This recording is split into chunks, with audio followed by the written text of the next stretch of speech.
moles of solute, number of moles of solute, which is NaCl in this case, okay, upon volume of solution in liter. Volume of solution in liter. So we just have to put these two values in the equation, and what we will get? Molarity, which is our desired value. So the number of moles of solute is how much? It is 1.74. It is already given. Okay. The main part in this question is to calculate the volume of the. Okay, sorry. Molarity we have. Okay. Molarity is what? Molarity is what? Upon mass of solution. No, mass of solvent in kg. Okay, ये तो हमारे पास जो information दिया हुआ है वो किसमें दिया हुआ है? मोलैरिटी में हमें मोलैरिटी में हमें कन्वर्ट करना था मोलैरिटी। तो इसमें फॉर्मूला क्या हो गया? Number of moles of solvent upon mass of solvent in kg. तो number of moles of solvent कितने आ गए? 1.74। Now our main task is to calculate the mass of solvent. Okay, so अब देखते हैं अपन मास ऑफ सॉल्वेंट कैसे निकाल सकते हैं, क्योंकि हमारे पास जो सॉल्यूशन है it is 1 litre in volume. We know the volume of the total solution. It is 1 liter. But what we have to do, we have to know the mass of the solution at least. ठीक है? तो हम लोग क्या करेंगे? If we know the volume of the solution and if we will multiply it, like we can write it as 1000 ml because the information is in gram per ml into 1.3 gram per ml. 1000 ml, ml gets cancelled. What we are left with? We have 1300 gram. So it is basically the total mass of the solution. And when I am saying total mass of the solution, I mean the combined mass of solvent and solute. But what we have to put here, we only have to put the mass of solvent in the denominator. So what we can do, we have to subtract the mass of solute from this value. Because here we have the mass of solution. If we will subtract the value of mass of solute from here, we will be left with the mass of solvent, which is our desired value also.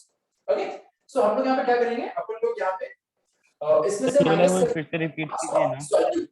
And what will be the mass of solute? We know the moles of solute. We already know the moles of solute. It is 1.74. And in order to calculate the mass, let's simply multiply it with the molar mass of NaCl. And the molar mass of NaCl is 58.5. You can calculate 35.5 plus 20. So we will get a value here in gram. So the mass of solvent. So finally the mass of solvent will be 1300 minus the value you will get after multiplying 1.75 with 58.5 plus. अब ध्यान देना यहाँ पे चीज, the value whatever you will get here will be in gram obviously, but what we have to put, we have to put the value in kg. So we will do one more thing, we will divide this by 1000 in order to convert the numerator in kg. So whatever value we will get will be the value of molarity. Is it clear to all of you? कोई doubt है तो बताओ भाई, और नहीं है तो फिर आगे बढ़ते हैं. Excuse me sir. सर ये 1.3 ग्राम मुझे समझ नहीं आया. It is 1.3 gram. कौन सा ये वाला part? Yes sir. Okay, it is not 1.3 gram here. It is 1.3 gram per ml. हाँ yes sir. We know na density is equal to mass upon volume. So what we can write mass is equal to volume into density. That is what I have written here. It is volume and it is density. So we are getting mass. Yeah, okay sir. Any other doubt?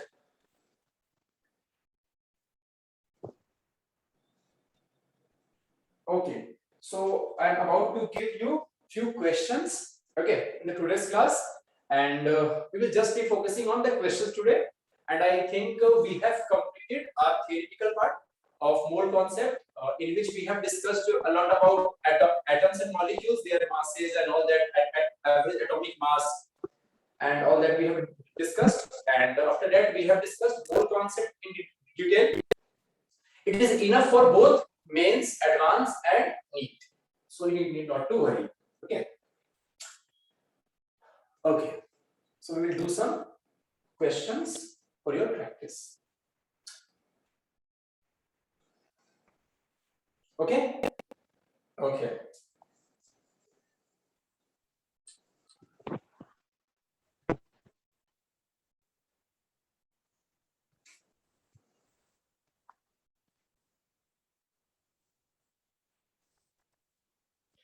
Okay, so write down your first question.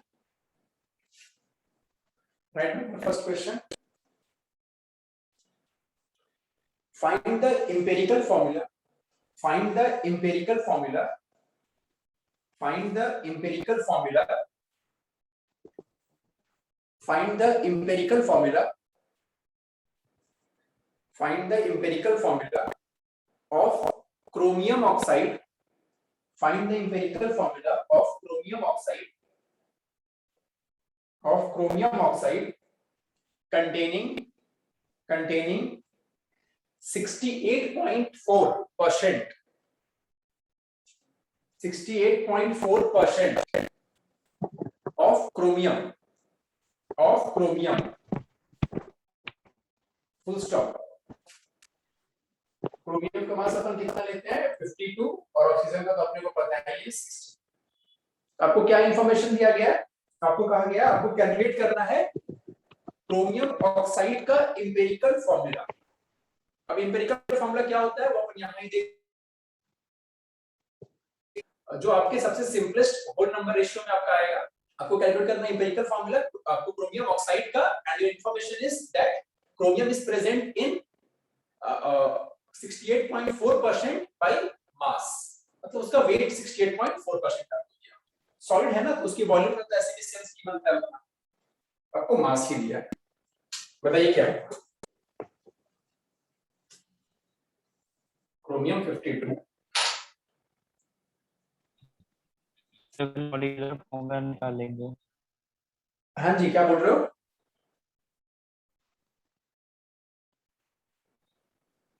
तो पहले हम लोग molecular formula निकालेंगे इसका। तो कैसे? जैसे भी निकालोगे आप कैलकुलेट करो, कैलकुलेट करो, आप बताओ क्या आ रहा है।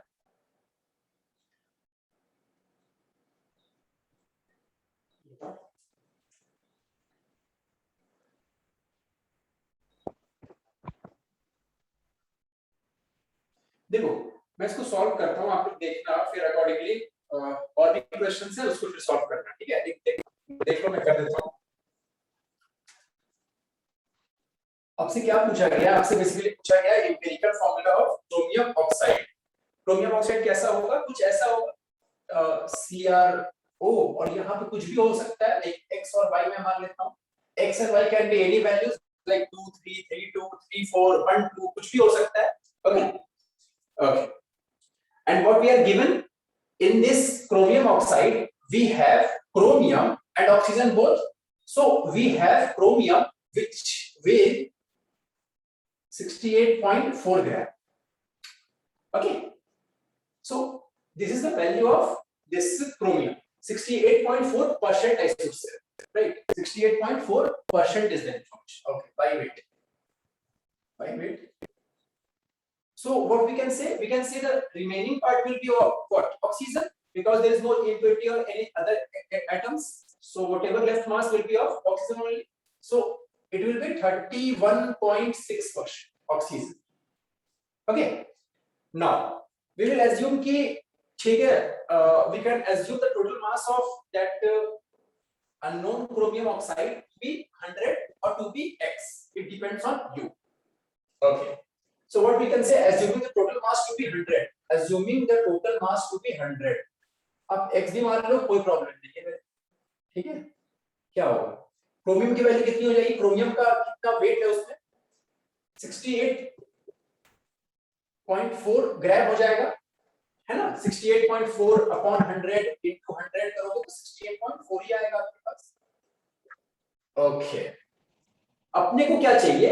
अब देखो, in the formula of chromium oxide, this x and y denotes what?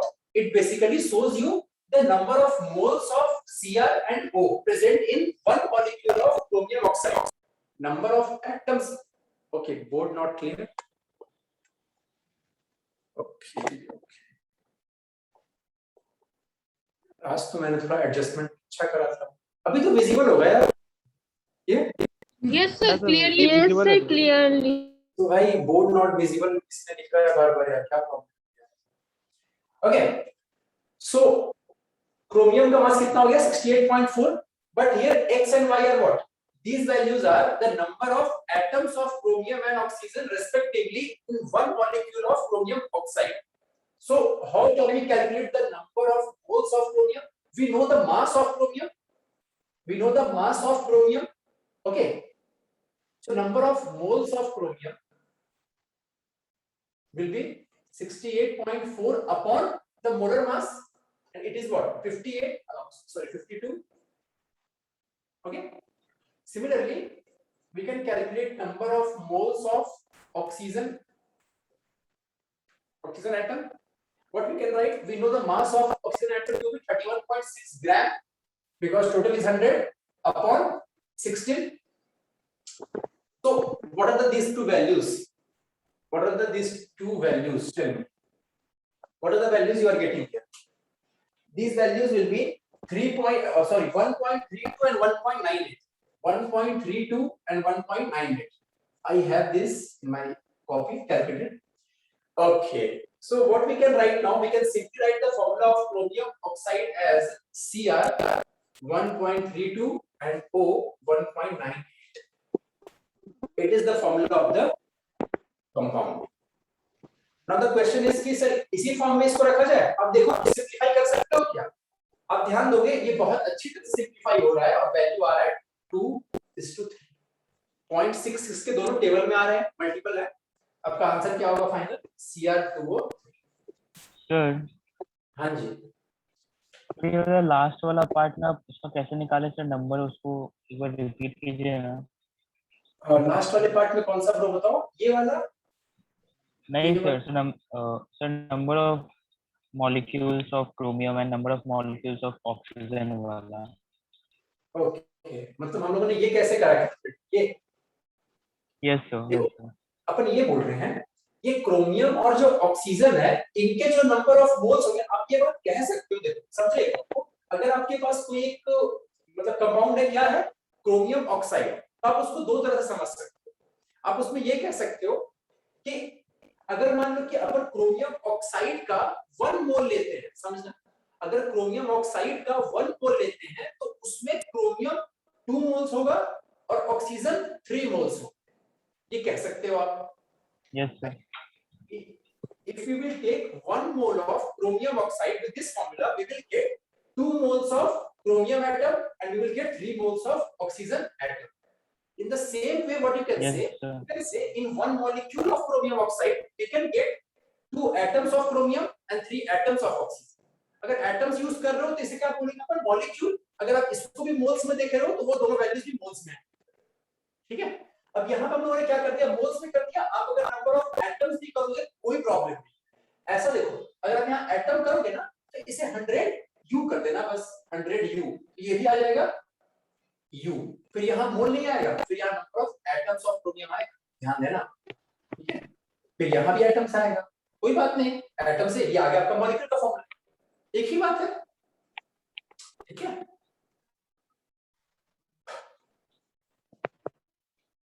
ठीक है, आगे बढ़ा जाए. बताओ. और ऐसे क्वेश्चंस आपको आगे भी बहुत सारे मिलने वाले हैं. आप अगर अपनी एनसीईआरटी देखो या फिर कोई और रेफरेंस बुक आप देख रहे हो, उसमें आपको ऐसे मिलेंगे बहुत सारे क्वेश्चंस कि आपको कोई कंपाउंड दे दिया जाएगा. Yes. आपके पास है ना, उसमें कहा जाएगा कि एक गिवन कंपाउंड में कार्बन का परसेंटेज 16% है, जो ऑक्सीजन है उसका 30%, हाइड्रोजन का कितना परसेंट है. अब बताओ कि मॉलिक्यूलर फार्मूला क्या होगा और एम्पिरिकल फार्मूला क्या होगा. ऐसा कुछ सवाल होगा तो कुछ नहीं है यार. मॉलिक्यूलर फार्मूला आप सिंपली निकाल सकते हो, है ना. कैसे निकालेंगे अपन? वही तरीका जो है, मतलब बेसिकली एम्पिरिकल फार्मूला, तो तरीका अपन उसी से निकाल लेंगे. बोर्ड विजिबल अभी है कि नहीं? इस इंस्टेंट पे बोर्ड विजिबल है? विजिबल है सर, विजिबल है. यार कौन कमेंट कर रहा है फिर यार? कोई कमेंट कर रहा है वो फिर की बार-बार कि बोर्ड विजिबल नहीं है. ओके, तो ये कहा जा रहा है कि वैसे क्वेश्चंस में अपने को क्या करना है कि कंपाउंड का कुछ भी मास है x मान लो आप, तो उसमें जो ऑक्सीजन एटम्स की कितने मास है वो आप निकाल लोगे. अगर कहा है मान लो 16%, तो क्या हो गया 16/100 into x. ठीक है. तो आपके पास आ जाएगा 0.16x। फिर इसी तरीके से आप कार्बन का निकाल सकते हो, इसी तरीके से आप हाइड्रोजन का निकाल सकते हो। अगर वो कोई और भी एटम कह रहा है कि वो क्या कि नाइट्रोजन भी है, तो ऐसे ही निकाल लेंगे परसेंटेज वाइज। फिर सबको उनके जो आपके एटॉमिक मास है उनसे कर देंगे डिवाइड, या फिर आप कह लो मोलर मास, कोई प्रॉब्लम नहीं है, ठीक है। एटॉमिक मास से अपन डिवाइड कर देंगे, कार्बन है तो 0.16x अपॉन 12। सिमिलरली सबके लिए अपन निकाल सकते हैं ये वैल्यू। और फिर उसके बाद कुछ नहीं है, अपने को इन सबका रेशियो ले लेना है और देखना फिर सारे आइटम्स कौन कौन से रेशियो में आ रहे हैं। क्योंकि अभी जो हम लोगों ने किया, बात समझना, 0.16 और मान लो आपके मुझे इंफॉर्मेशन था 16%, 30% ऐसे दिया है, तो वो इंफॉर्मेशन मोल्स में नहीं है ना, वेट में। और वेट का रेशियो ये नहीं शो करता है, ये मोल्स का रेशियो या फिर कह लो एटम्स का रेशियो शो करता है।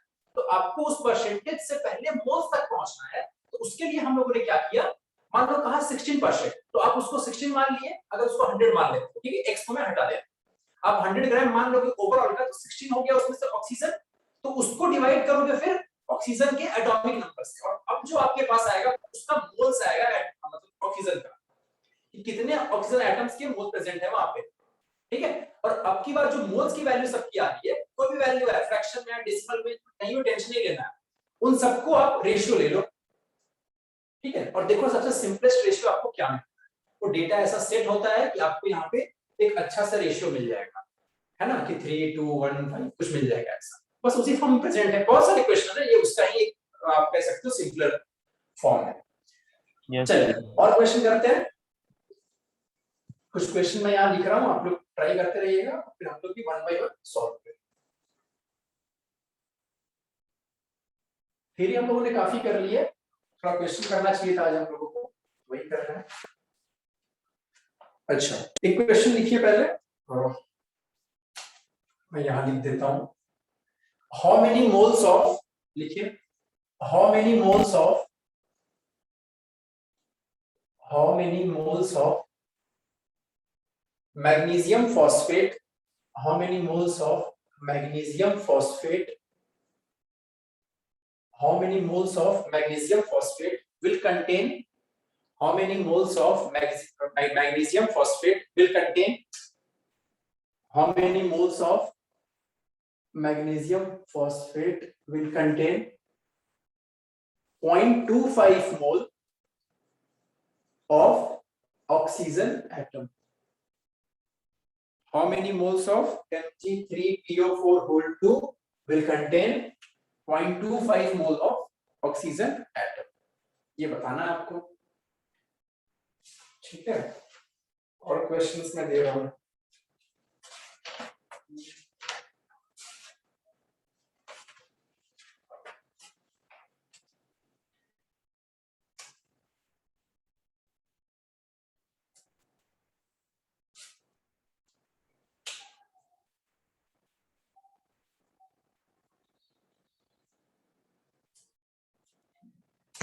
इसके बाद एक और क्वेश्चन लिखिए, अनऑर्गेनिक कंपाउंड, क्वेश्चन लिखिए, आप ही लिख लीजिए। Unorganic compound contains, unorganic compound contains, unorganic compound contains 49.3%, unorganic compound contains 49.3% carbon, unorganic compound contains 49.3% carbon, comma 6.84% hydrogen, 6.84% hydrogen, 6.84% hydrogen,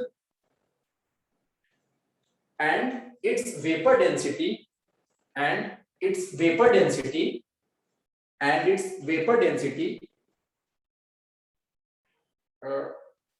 okay, नहीं, इसमें फिर अब ऑक्सीजन का डेटा भी यहाँ मिसिंग है, आप देखना, ठीक है। जो मैंने आपको बताया है, unorganic compound contains 49.3% carbon, 6.84% hydrogen and remaining oxygen, ये भी है, ठीक है, and remaining oxygen, and remaining oxygen, and it's vapour density is 73। Hello sir, हाँ जी, 6.84% हाइड्रोजन के बाद क्या बोला? and remaining is oxygen. And remaining is oxygen. And its vapor density is 73. And its vapor density is 73. And its vapor density is 73. Full stop. Find out the molecular formula of the compound. Find out the molecular formula of the compound. Find out the molecular formula of the compound.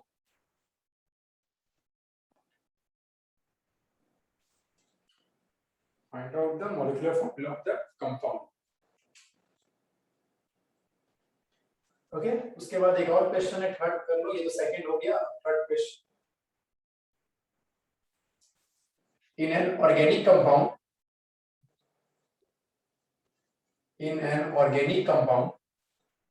of molar mass,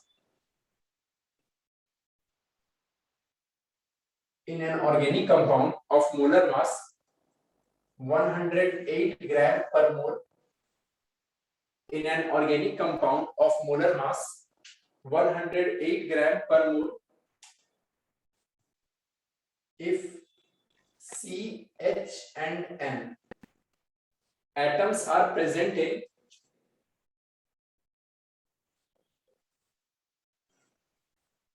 if C, H and N atoms are present in 9:1:3.5 by weight, are present in 9:1:3.5 by weight. Find out the molecular formula of the compound.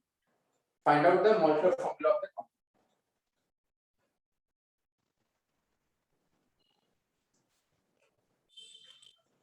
Find out the molecular formula of the compound. So here you have three questions and answer me one by one. करो इनको, फिर और question देखते हैं.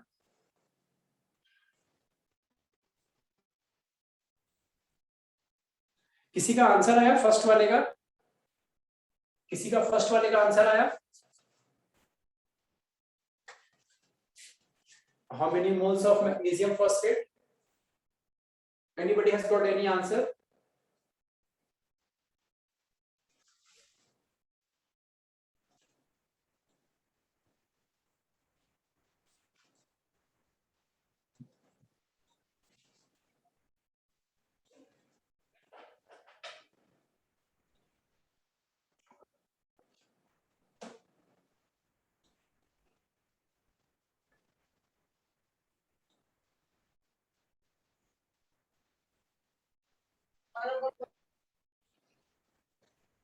हाँ जी, tell me. What's the problem? Sir, क्या आ रहा answer बताइए.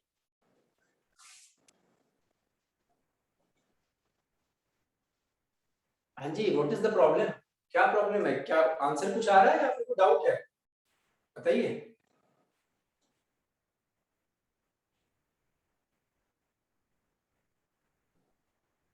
अच्छा बनाइए फिर.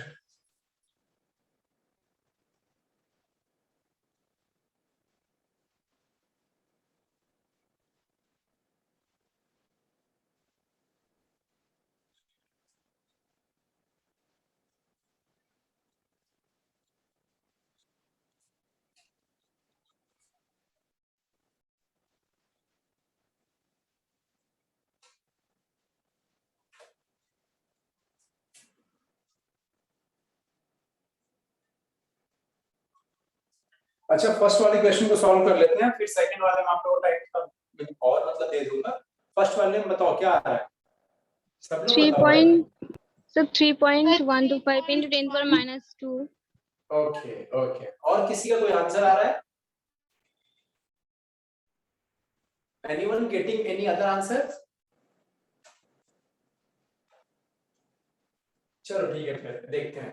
देखो आपको क्या बोला है कि how many moles of magnesium phosphate with this formula will contain 0.25 mole of oxygen atom. ठीक है भाई, हमारे पास फॉर्मूला क्या है, सर 0.03 आ रहा है कितना आ रहा है? सर 0.03।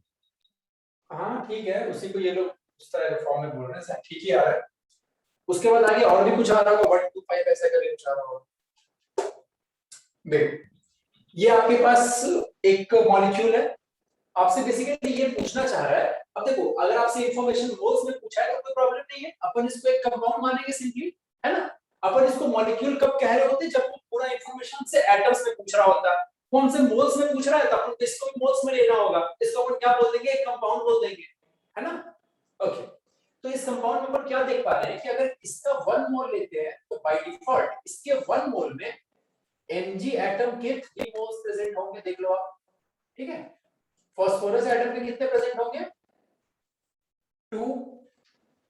सर ऑक्सीजन 2 एटम के कितने मोल। प्रेजेंट होंगे, 8। हाँ सर और आपसे पूछ क्या 8। रहा है, how many moles of this will contain this many mole of oxygen atom.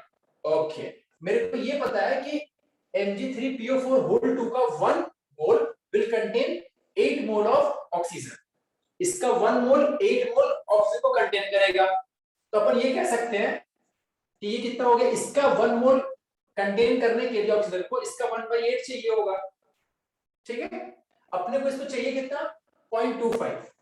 अपन क्या कह सकते हैं सिंपली, 0.25 को 1/8 into 0.25, इतने मोल्स चाहिए होंगे हमें किसके, यस ऑक्सीजन के। Mg3PO4 whole 2 in order to get 0.25 moles of oxygen, ठीक है। और सिंपली आप इसको ऐसे भी कर सकते हो कि आपको दिखाई पड़ रहा है कि इसके 1 मोल में कितना प्रेजेंट है, 8 मोल्स ऑफ ऑक्सीजन। तो मान लो इसका x मोल्स रिक्वायर्ड है, उसमें 8 से मल्टीप्लाई कर दो, और कितने आपको चाहिए मोल्स टोटल, 0.25। बस इसको सॉल्व कर लो, देखो एक ही चीज दोनों आ रहा है, अलग चीज है।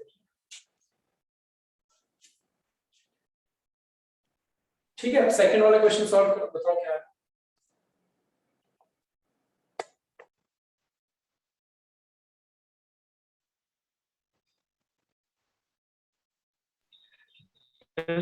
सेकंड वाला क्वेश्चन है वो repeat है।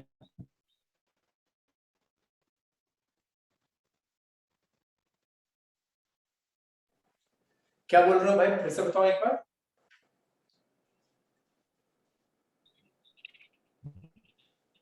सेकंड वाला क्वेश्चन अच्छा, सेकंड वाला क्वेश्चन रिपीट करो, ठीक है। क्वेश्चन लिखिए आप, an organic compound contains an organic compound contains 49.3% carbon, 6.84% hydrogen and rest जो हो गया वो ऑक्सीजन, ठीक है। एंड यस जो ऑर्गेनिक कंपाउंड है उसका वेट की वैल्यू आपको 73 दे रखी है, 73। Calculate the molecular formula of the compound, calculate the molecular formula of the,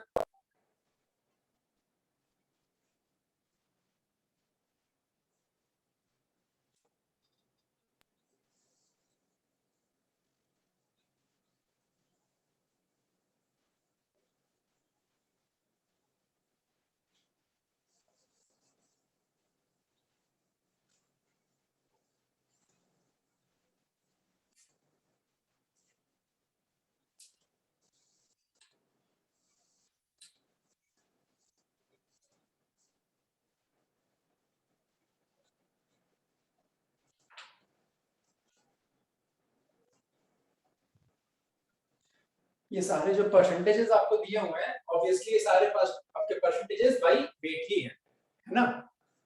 ये आपके परसेंटेज बाई वेट ही दिया हुआ है। यस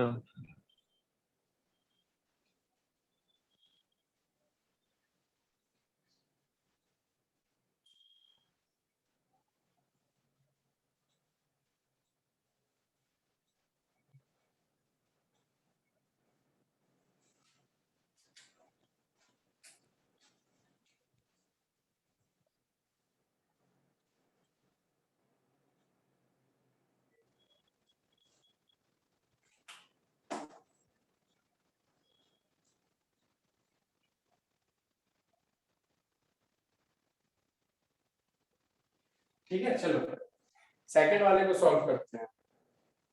किसी सर का आगे सेकंड वाले आंसर। का आंसर आ रहा है? बताओ। Yes sir. Sir C6H10O4। Okay good. और किसी का?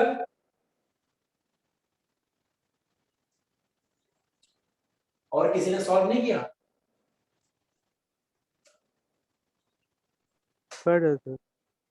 करिए करिए, बताइए।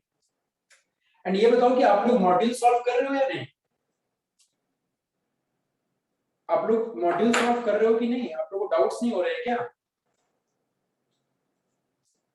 और आप लोगों को डाउट्स अगर होते हैं और क्लास में हो सकता है ये कि आप लोग अभी प्रिपेयर्ड नहीं हो, उतने मॉड्यूल सॉल्व नहीं करे होगे अगर, तो क्योंकि ऐसे में फिर आपको जब भी अगर अपने अकॉर्डिंग से चाहिए कि आपको डाउट हुआ तो आपको कुछ पूछना हो, छोटे मोटे चीजें आप क्लास में नहीं पूछ पा रहे हो तो आप मेरे को मतलब मैसेज करके पूछ लिया करो, कोई दिक्कत उसमें, ठीक है। बट मॉड्यूल आप लोग सॉल्व करो, आप लोग मॉड्यूल सॉल्व करो। अभी पहले से ही थोड़ा प्रैक्टिस में नहीं रहोगे ना सॉल्विंग के, तो फिर दिक्कत होगा आपको आगे जाकर के। सिर्फ थ्योरी पढ़कर क्या करोगे? फाइनली तो क्वेश्चन ही सॉल्व करना है सबको, ठीक सर है। मेरा आंसर आया C6H8N2 8N2 O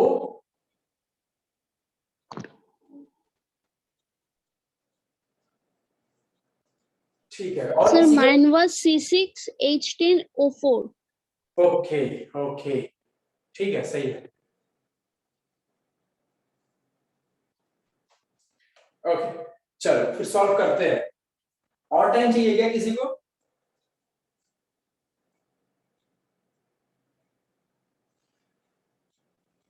चलो सेकंड वाला सॉल्व कर, ठीक है। ओके सर C6H10O4 आ रहा है। हाँ गुड गुड। देखो अब क्या है आपके पास, कोई भी एक ऑर्गेनिक कंपाउंड है आपके पास, ठीक है। कोई भी यहाँ पे आपको कहा गया ऑर्गेनिक कंपाउंड है, कुछ भी हो सकता है। आपको ये इंफॉर्मेशन है कि उसमें ये तीन आइटम्स ही सिर्फ प्रेजेंट है, CHOS ही प्रेजेंट है। कुछ भी नंबर हो सकता है XYZ, वो मेरे को नहीं पता, बट ये है प्रेजेंट। और इस कंपाउंड का जो वेपर डेंसिटी है वो आपको दिया हुआ है 70। वेपर डेंसिटी का काम इसमें क्या है? तो कुछ नहीं, मॉलिक्यूलर वेट निकालने में काम आता है वेपर डेंसिटी, तो उसी के लिए दिया होगा। तो अगर वेपर डेंसिटी आपके पास दिया हुआ है, यहाँ से आप इसका मॉलिक्यूलर वेट निकाल लीजिएगा इनटू 2 करके, राइट। तो 146 ग्राम आ गया। मॉलिक्यूलर वेट है तो 146 अपन यू बोल देंगे, मोलर वेट बोलोगे तो ग्राम बोल देंगे, कोई ये की बात नहीं, ठीक है। 146 यूनिट्स। अब क्वेश्चन आ रहा है कि इस 146 अपन चलो ग्राम ही मान लेते हैं, कोई टेंशन। 146 ग्राम में जो कार्बन का कंट्रीब्यूशन है वो 49.3%, ठीक। जो हाइड्रोजन का कंट्रीब्यूशन है वो 6.84%। हम लोग देखते हैं कि ये कितने वैल्यूज आ रहे हैं। मतलब ये हमारे पास आ गई टोटल वैल्यू, तो कार्बन की कितनी आ जाएगी? 49.3% ऑफ 146। हाइड्रोजन कितना होगा? 6.84% ऑफ 146। ऑक्सीजन कितना रहा है परसेंटेज में, बताओ कितनी आ रही है? So 43.86. सर 43.86। 86% तो अपॉन 100 इंटू 146। ये बताओ तीनों वैल्यूज कितनी कितनी आ रही है? कार्बन की वैल्यू कितनी आ रही है ये वाली? सर कार्बन की वैल्यू 1.5। 1.5। इसकी वैल्यू कितनी आ रही है हाइड्रोजन की? 2.5। 2.5 2.5। और ये 1 ऑक्सीजन 1।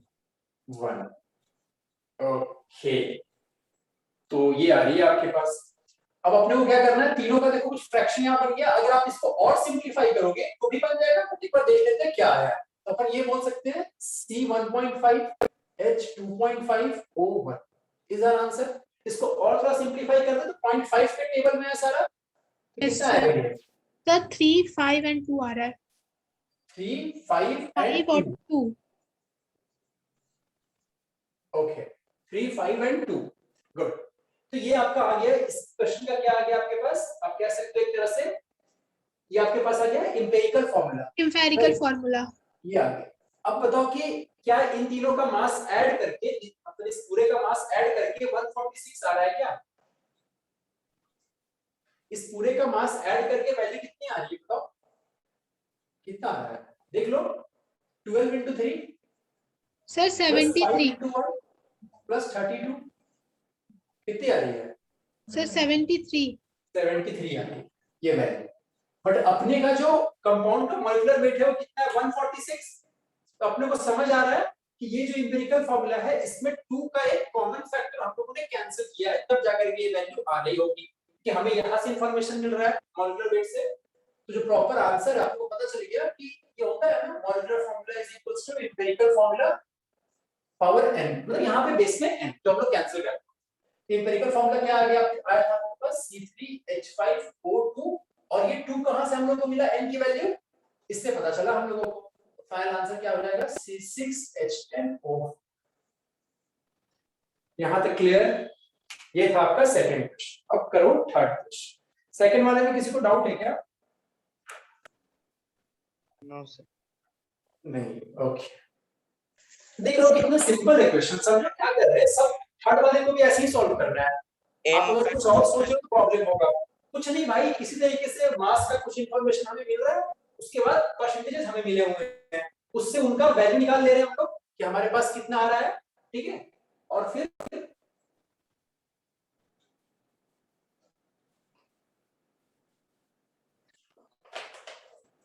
अच्छा यहाँ पे कुछ पंगा करवा दिया आप लोगों ने। यहाँ पे ये वैल्यू 1.5 नहीं आ रहा होगा क्या? ये वैल्यू 1.5 नहीं आ रहा होगा, है ना? ये जब तुम, ये तो मास आ रही है ना यार, ये तो मास आ रही है ना।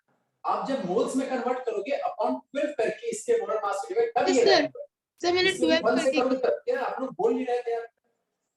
इसमें भी 16 से करोगे तब जाकर बनाएगी, क्योंकि अपने को यहाँ पे जो रेशियो आ रहा है ये तो मोल का रेशियो है ना, और यहाँ तो आपने सिर्फ मास निकाला था, है ना? तो मास का वैल्यू वो नहीं आ रहा था। अब अपॉन 12 करोगे तब जाकर के वो वैल्यू आएगी, और यहाँ भी अपॉन 16 और यहाँ अपॉन 1, क्योंकि आप अब ये पूरे वैल्यू को क्या करती है? मोल में कन्वर्ट करती है, ठीक है? ओके, तो आपको वही करना है भाई। टोटल मास आपको इंफॉर्मेशन रहता है, परसेंटेज वेट के बारे में आपको इंफॉर्मेशन है, तो आप उन सबका इंडिविजुअल वेट निकाल लो, कार्बन का कितना है और बाकी सारे एटम से कितने हैं। फिर जो वेट आया उससे हम लोग फॉर्मूला नहीं बता सकते हैं, आपको मोल्स में पहले कन्वर्ट करना होगा। उसका जो मोलर वेट है उससे कर दो डिवाइड, 12 रहे, 16 रहे, 14 रहे, जो भी रहे, अब डिवाइड कर दो, जो नंबर आ जाए अब बस उसको सामने वहां पे लिख दो, बस वही आपका आंसर है। Sir, I found the third also. Third answer. Okay, so what is the answer you are getting? C6H8 and N2. C6H8 N2. Okay, good. सही है। सर मेरा भी सेम। Okay, good. सही है बिल्कुल। और बाकी सर लोग मी बताइए। To. Okay, me too. Me too. क्या भाई और कोई me too वाले हैं क्या?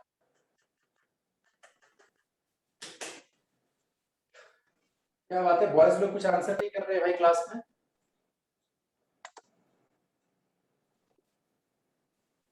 हाँ सर, मेरा भी यही हो रहा है। यार तुम लोग भी आंसर करो, अब ऐसे करोगे क्या?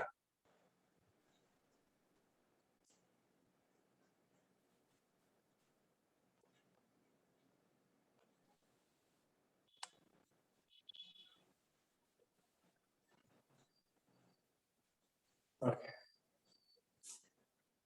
ठीक है, चलो अब थर्ड वाला देखते हैं इसमें क्या आएगा।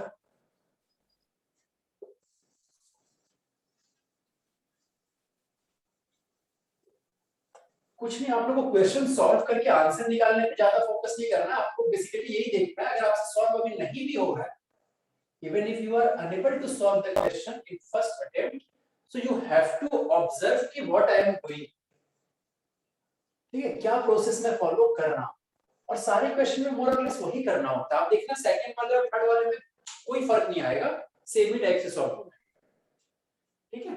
Okay, so the question is in an organic compound of molar mass 108 ग्राम पर मोल, if CH and N are present in 9:1:3.5 by weight, calculate or find out the molecular formula. इस क्वेश्चन में और प्रीवियस वाले में क्या डिफरेंस है? कोई difference नहीं है। यहाँ पे आपको दे दिया है क्या? 108 ग्राम वहां ये नहीं देकर के क्या दिया था वेपर डेंसिटी, तो आप 2 से मल्टीप्लाई करके ये वैल्यू 143 आप वहां कैलकुलेट कर लिए थे। और उसके बाद ये सारे इंफॉर्मेशन थे, यहाँ पे क्या था ऑक्सीजन का, अपने को क्या फर्क पड़ता है, यहाँ पे थे, और ये सारी इंफॉर्मेशन उसमें परसेंटेजेस में थे, अभी इनके फ्रैक्शन में दे दिया। सेम तो क्वेश्चन है, कोई फर्क नहीं है क्वेश्चन में, बस सॉल्व कर लेना अकॉर्डिंगली। अब देख लेते हैं, सबसे पहले क्वेश्चन ये आ रहा है कि सर यहाँ पे प्रीवियस वाले केस में तो परसेंटेज था, तो बहुत आसान था निकालना अपने के लिए, कि अगर अपने पास आ गया 16%, अपन कर दिए 16/100 इनटू ऐसा कुछ 108 होता तो वो कर, ठीक है। यहाँ से परसेंटेज नहीं है, फ्रैक्शन में दिया है, तो कैसे किया जाए, कोई बात नहीं। अगर मान लो इसी फ्रैक्शन से मैं आपको ये कैलकुलेट करने को कहूं तो आप नहीं करोगे क्या, कि a का परसेंट c का परसेंटेज कितना है, h का कितना है और n का कितना है। सोचकर देखो, एक नंबर है मान लो मेरे पास a b c, सोचकर देखो a b c कुछ एक नंबर्स है, इन तीनों का जो फ्रैक्शन है मान लो ऐसा आया 2:3:5 ऐसा कुछ आया, ठीक है। तो आप इसको कैलकुलेट नहीं कर सकते हो, परसेंटेज में कन्वर्ट नहीं कर पाओगे क्या, बताओ कैसे निकाल सकते हैं। देखो a का परसेंटेज अगर निकालना है तो a का फ्रैक्शन देखो, मतलब 2 अपॉन टोटल वैल्यू कितना आ गया 10 इनटू 100 क्यों कर रहे हैं, यही तो आपका परसेंटेज में कन्वर्ट करने का तरीका है, ये तो फ्रैक्शन लिखा हुआ है, 2 था ना ऐसे कंट्रीब्यूशन, सबका सम था 10। b का निकालना है तो क्या कर सकते हैं, सिमिलरली 3/10 सबका समेशन इनटू 100, ये परसेंटेज आपका आ रहा है। c का 5/10 देख लो 50%, 30%, 20% आ गया, तो कोई वैसी बात नहीं है आप, और इतना करना भी नहीं है, ये मैं आपको बस बताया कि ये परसेंटेज ही आप देखो, अगर इसमें कंफर्टेबल हो इसमें अनकंफर्टेबल हो, तो ऐसा होने का बिल्कुल नहीं है, दोनों सेम चीज है। बट आपको क्वेश्चन में उतना भी नहीं करना, सिंपली फ्रैक्शन से ही सॉल्विंग देखो कैसे करना है। कार्बन का अपने को मास निकालना है ना, कार्बन का अपने को मास निकालना है पहले, मास ऑफ कार्बन एटम कितना होगा इसमें। तो अब देखो यहाँ पे क्या दिया है, पर मोल में दिया है, तो अपन समझ रहे हैं कि यहाँ पे basically mass of carbon atom आपका 1 ग्राम ही आएगा पूरा, ठीक है। आपके पास क्या हो गया 9, सो आप कर सकते हो 9 अपॉन सबका सम करोगे वैल्यू कितनी आएगी 13.5, ठीक है। आप इसको परसेंटेज में कन्वर्ट मत करो, कोई फायदा नहीं होगा, अभी इनको 100 करोगे बाद में अपॉन 100 करो, तो ये काम की वैल्यू आ गई अपने पास, इनटू इस वैल्यू में क्या कर देंगे 108, बस। आपको क्या निकालना है इसके बाद, मास ऑफ हाइड्रोजन, तो इसमें भी क्या करेंगे, इसका कितना फ्रैक्शन 1/13.5 इनटू 108, फिर क्या निकालना है आपको, mass of nitrogen, so 3.5/13.5 into 108।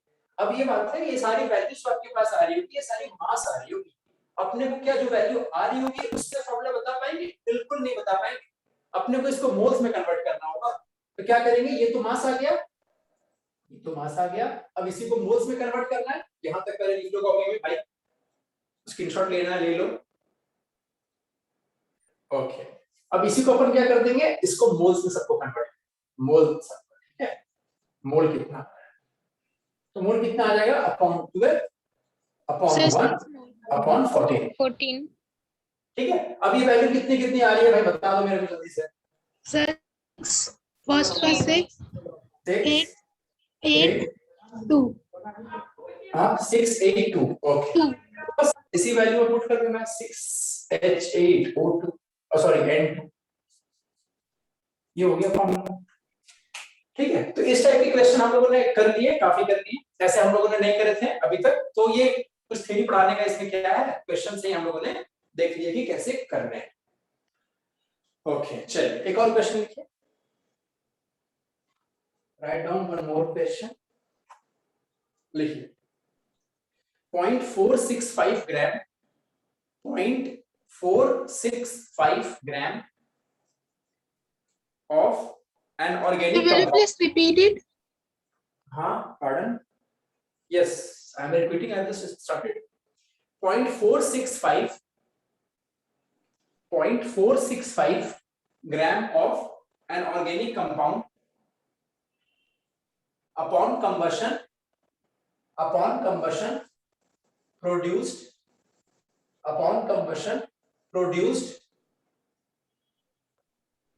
1.32 gram of CO2, 1.32 gram of CO2, 1.32 gram of CO2, and 0.315 gram of H2O. 0.315 gram of H2O and 0.315 gram of H2O.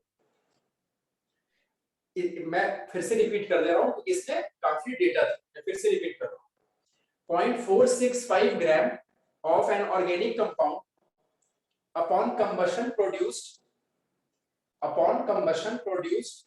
1.32 gram of CO2, 1.32 gram of CO2 and 0.315 gram of H2O and 0.315 gram of H2O. Full stop. 0.2325. 0.2325. 0.2325 gram of the same compound. 0.2325 Hello, gram sir. of the same compound. Sir फिर से एक बार question बोलेंगे क्या? अच्छा ठीक है, last में मैं रिपीट कर दूंगा, अभी कंटिन्यू कर लो. फुल स्टॉप के बाद बोल रहा हूं. 0.2325 gram of the same compound gave 27.8 ml 27.8 ml of dry N2 nitrogen N2 at NTP condition. Full stop. If the compound contained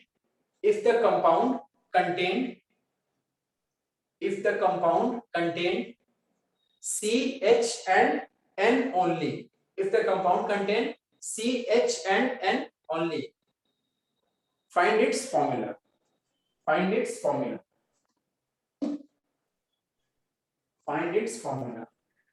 sir dry N2 मतलब? हाँ, सर ड्राई N2 मतलब? Dry N2 का मतलब सिर्फ ये है N2. आप सिर्फ उसमें N2 पे फोकस करो, ड्राई वर्ड को आप उतना ध्यान मत दो, क्योंकि ड्राई का मतलब ये हो गया कि वाटर वहां पे नहीं प्रेजेंट है. मतलब N2 का जो आपको मास दिया हुआ है ना, इस कंबशन में yes sir. CO2 H2O N2 तीनों ही रिलीज हो रही है ना, तो वो ये कह रहा है कि जब N2 का मास मेजर किया गया तो वो सिर्फ N2 का मास है, उसमें कुछ वाटर कैरी हो गया ऐसा मत मान. ऐसा आपको नहीं मानना है. जब आपकी वाटर की बात हो रही है तो वाटर की बात हो रही है, जब N2 की बात हो रही है तो सिर्फ N2 की बात, ड्राई N2 की बात, इसलिए आपको किया गया. Sir please repeat the question. Okay, लिखिए. 0.465 gram 0.465 gram of an organic compound upon combustion produced 1.32 gram of CO2, 1.32 gram of CO2 and 0.315 gram and 0.315 gram of H2O. Full stop. 0.2325 gram 0.2325 gram of the same compound gave 27.8 ml of dry N2. Gave 27.8 ml of dry N2 at NTP condition. Full stop. If the compound contained H, C and N only, find its formula.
Okay ठीक है, तो आज अपन लोग इतने ही question रखेंगे, ये last question I है। got the answer. Okay, what is answer? C6, H7 and 1. Okay good, very good. ठीक है, तो आज अपन लोग इतने ही क्वेश्चन रखेंगे और फिर अगले दिन से कुछ अलग ही चैप्टर स्टार्ट होगा। एंड आप लोग कोशिश करोगे यार कि जिस दिन आपका डाउट ऐसा होता है डिस्कशन, तो आप लोग प्रिपेयर्ड रहो, क्वेश्चन सॉल्व करें कुछ अपने डाउट्स के साथ, तैयार रहो। एंड अगर आप लोग को ऐसा डाउट अगर अभी भी आता है तो कोई दिक्कत नहीं है, आप लोग सवाल पूछना। एंड फिर अपन इस क्वेश्चन को करते हैं, आज की क्लास यहीं पे ओवर करते हैं। ठीक है, चलो। और किसी का आंसर आया? ठीक है, देखो इस क्वेश्चन को सॉल्व कर रहे हैं। इस क्वेश्चन को सॉल्व करने के एक से ज्यादा तरीके बिल्कुल पॉसिबल है। अपन यहाँ पे एक सबसे बेसिक वाला जो है उसको यहाँ पे देख रहे हैं, आप इसमें पीओएसी भी लगा सकते हो। ठीक है, चलो अभी सॉल्व कर रहे हैं। अपने पास क्या है कि जो भी हमारा ऑर्गेनिक कंपाउंड है वो सिर्फ CH एंड N कंटेन कर रहा है, उसका फॉर्मूला एक बेसिक अपन लोग मान लेते हैं, कुछ ऐसा CXHYNZ ऐसा कर देते हैं। आप इसको चाहो तो आप इसको 2 वेरिएबल में भी सॉल्व कर सकते हो, इसको y/x और इसको z/x कहते हैं और c को वहां पे बोल दोगे 1, है ना। ऐसा अगर कर देते हो तो ये 2 वेरिएबल में क्वेश्चन सॉल्व हो। बट अपन ऐसा कुछ नहीं कर रहे, उतना बड़ा सवाल है नहीं, अपन इसको ऐसे ही सॉल्व करेंगे। ओके, प्लस O2 कंबशन हो रहा है, क्या फॉर्म करेगा? CO2 तो फॉर्म करेगा ही, H2O तो फॉर्म करेगा ही, और हमें इंफॉर्मेशन है कि N2 भी साथ में रिलीज हो रहा है ना। ओके ओके, चलिए अब इसके बाद देख रहे हैं कि एक बार हम लोग ट्राई करते हैं, देखना एक बार हम लोग ट्राई करते हैं बैलेंस करने।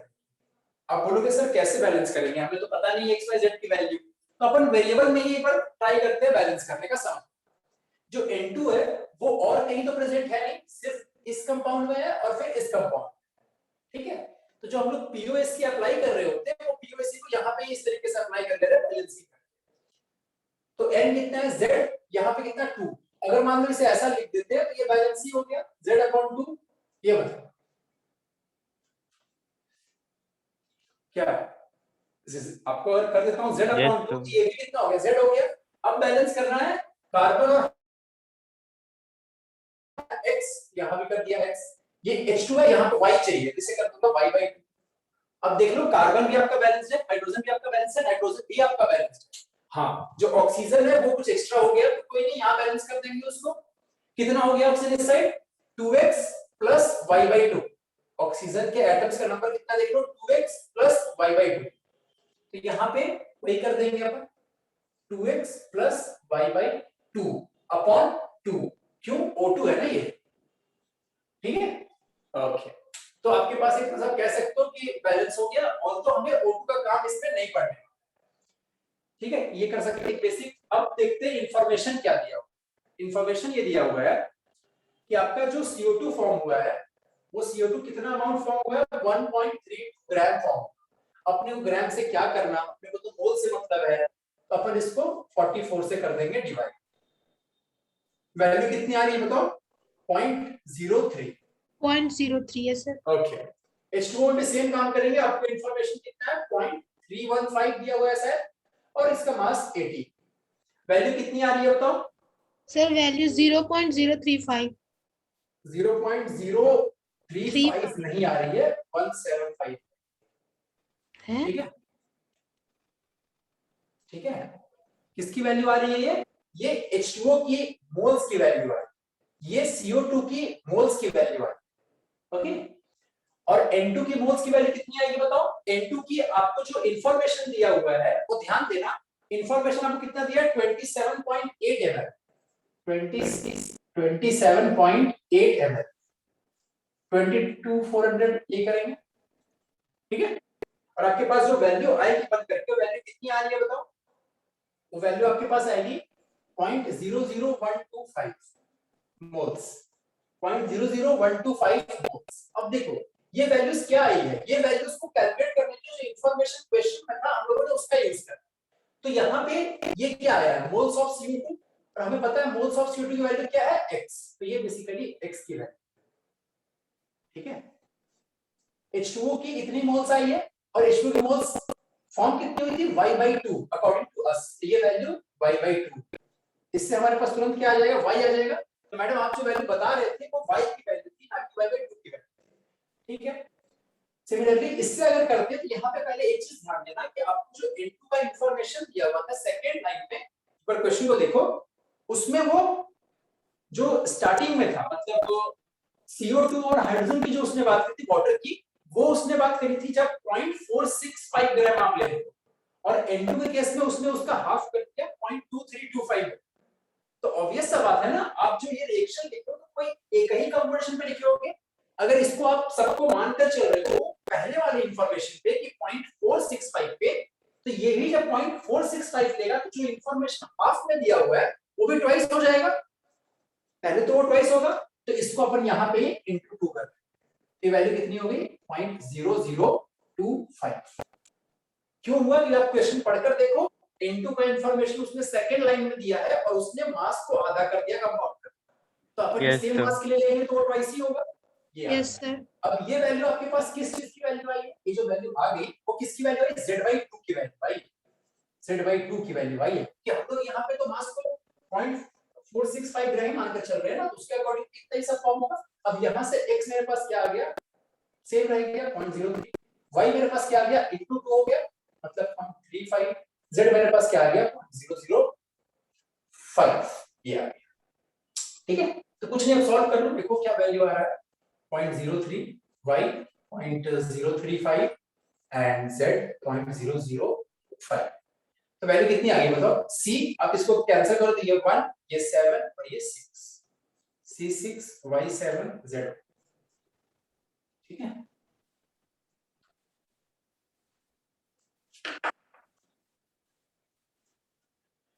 ठीक है, तो आज के लिए इतना ही रखते हैं फिर, और फिर आप लोगों को जो भी डाउट होगा पूछ लेना, और अगले क्लास से कोई नया चैप्टर स्टार्ट करेंगे। और आप लोगों को, आप बोल रहे थे डाउट तो किसी ने पूछा नहीं, आप लोगों ने नंबर के लिए बोला था, नंबर मैं यहाँ लिख दे रहा हूँ, आप लोगों को जो डाउट होगा आप लोग व्हाट्सएप कर लेना। ठीक है, थ्योरेटिकल पार्ट में डाउट हो, क्वेश्चन में भी हो, आप भेज सकते हो, क्वेश्चन में भेजोगे थोड़ा टाइम लगेगा आंसर करने में, जब मैं सीन करूंगा इसका मतलब ये नहीं तुरंत ही आंसर जा रहा है। ठीक है, लोग और भी काम करते हैं, बट मैं आपको रिप्लाई कर दूंगा उससे। ठीक है, ओके, तो इसी के साथ आज की क्लास यहीं पे ओवर करते हैं। सर, हाँ जी बताइए। sir, I have one question. Sir, हाँ, actually, बताइए। sir, I want to ask that, sir, will you please tell me any reference books which I have to follow in class 11 okay okay chemistry? Okay, अभी आप लोग कौन सा book follow कर रहे हो? Sir, अभी कोई NCERT. NCERT. एनसीईआरटी और मॉड्यूल कर रहे हो? ठीक है, तो अभी आप लोग एक काम करो, क्योंकि आप लोग अभी फर्स्ट अटेम्प्ट, पहली बारी जो क्लास 11th वाले हैं क्या, class 11? Yes, sir. Okay, class 11 आप लोग को ये की तरफ चले जाओ, दिनेश और प्रदीप में से कुछ चॉइस करो, मतलब चूज कर लो। आई बिलीव कि प्रदीप की तरफ आप लोग चले जाओ, वो मोटी बहुत बुक रहेगी, पर प्रदीप की एक बात क्या अच्छी है, वो बहुत सिंप्लीफाइड वे में एक्सप्लेन करता है, बहुत ही सिंपल वे। ठीक है, और आपको अगर ये डाउट लग रहा है मान लो कि सर वो बुक पढ़ करके अपन आईआईटी की तैयारी कर सकते हैं, आप पढ़कर देखो, कॉन्सेप्ट जब आपकी क्लियर होगी, फिर जो आपके मॉड्यूल में किसी भी टॉपिक के ऊपर एक दो लाइन लिखी होती है ना, वो भी आपको समझ में आ जाए। क्वेश्चंस के लिए मैं नहीं कह रहा हूँ प्रदीप बहुत अच्छी है, क्वेश्चंस आप प्रदीप से ही करो, आपको कॉन्फिडेंस आएगा, बोर्ड्स में क्वेश्चन उसी लेवल के आएंगे, और फिर मॉड्यूल आपके पास है, प्रीवियस ईयर आपके पास है, इतने क्वेश्चन अपन लोग कर रहे हैं, तो वो तो हो जाएगा। बट एक जो बेसिक पार्ट होता है जो आपको थोड़ा आसानी से समझ में आए, आप प्रदीप ले लो। ठीक है, मतलब Thank you, sir. ओके, ठीक है, और जो लोग पास आउट वाले हैं वो भाई क्वेश्चन से बुक ले और थ्योरी क्लास नहीं पढ़े, थ्योरी पढ़ने के चक्कर में ज्यादा आप लोग इंटरेस्ट ना। ठीक है, चलो फिर इसी के साथ मिलते हैं अगले क्लास में। Okay, Thank you, take sir. Care. Thank you, sir.